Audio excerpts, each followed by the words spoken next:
तोरे प्यार में दिलवा खो गई हो सजना, नैनन में बस गई तोहार सपना।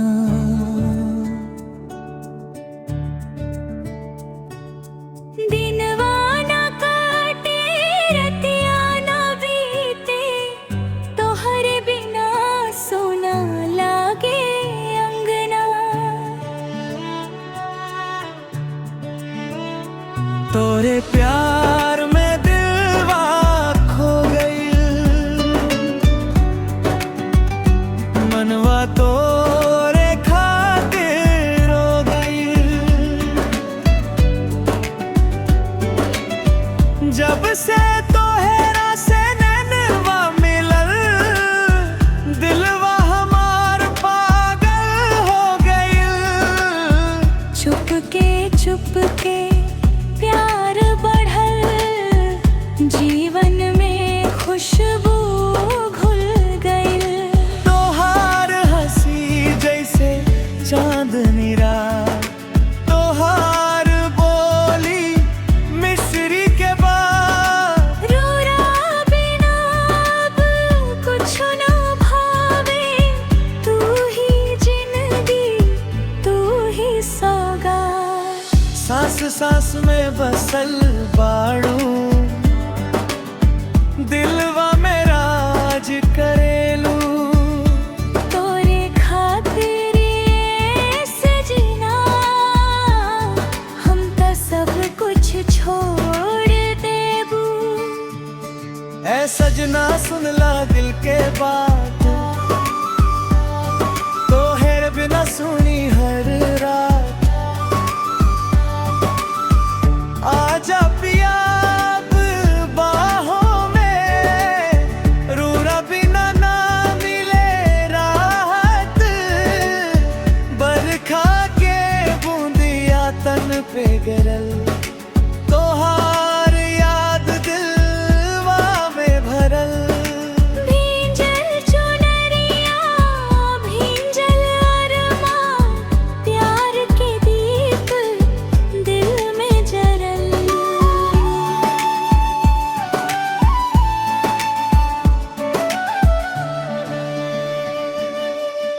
पनघट में लगाव के गलियन,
तोहरे बाहों में सजना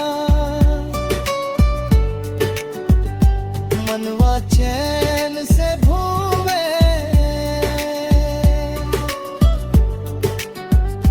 मंदिर में मांगल तोहरा के रब से बस ई दुआ बा रूरा संग बीते जिंदगी ऐसे दिल खुश हारवा तोरे प्यार में दिलवा खो गए